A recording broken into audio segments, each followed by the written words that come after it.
Hello દોસ્તો, કેમ છો? સ્વાગત છે તમારું મારા યુટ્યુબ ચેનલ પર। આજે હું મિક્સ વેજ હાંડવો બનાવવાની છું।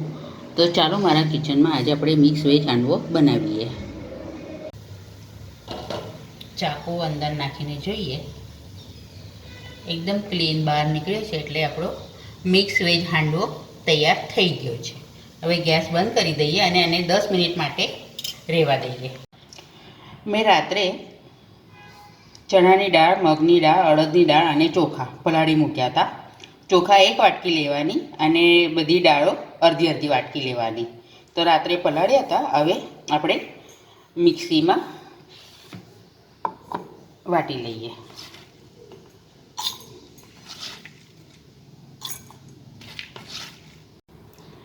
હવે આમાં આપણે 1 ચમચી જેટલું દહીં નાખીશું। આપણે વાટી લીધું છે, હવે આપણે કટોરીમાં કાઢી લઈએ।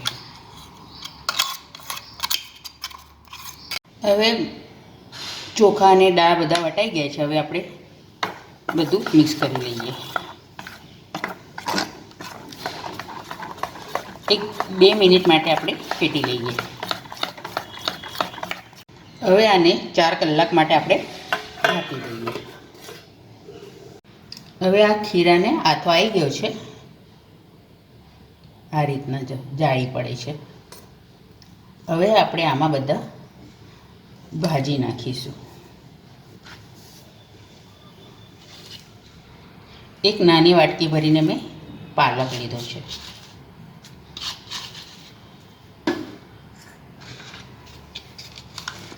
બાફેલા વટાણા,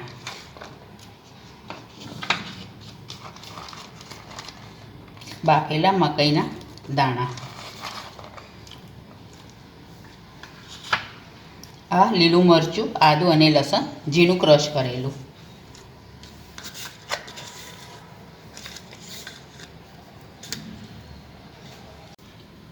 હવે છીણેલી કોબી નાખીશું આપણે, અને છીણેલું ગાજર, લીલા ધાણા નાખવાના,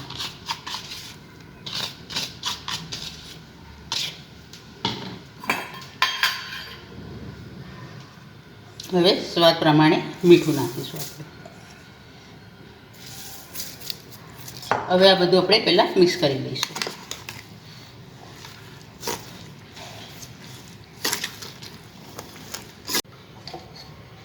હવે 2 ચમચી જેટલું ઓઇલ નાખવાનું છે।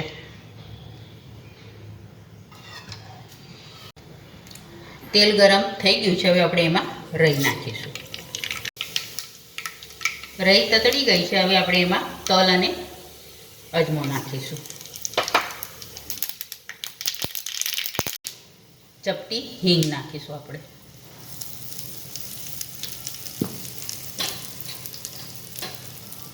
અડધી ચમચી જેટલી હળદર નાખીશું અને 1 ચમચી જેટલું લાલ મરચું નાખીશું। હવે આ વઘાર આ ખીરા પર આપણે રેડી દઈશું। આ જે વઘાર કર્યો છે, હવે એમાં આપણે મિક્સ કરી દઈશું।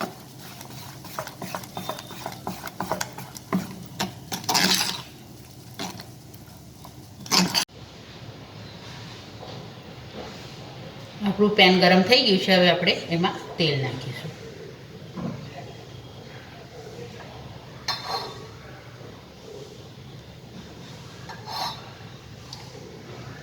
લગભગ 2 ચમચી જેટલું મેં તેલ નાખ્યું છે।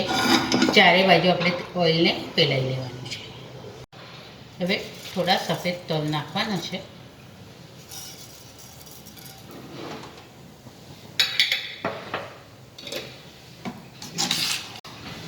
હવે આ જે ખીરું તૈયાર કર્યું છે એ હવે આપણે આમાં નાખી દઈશું।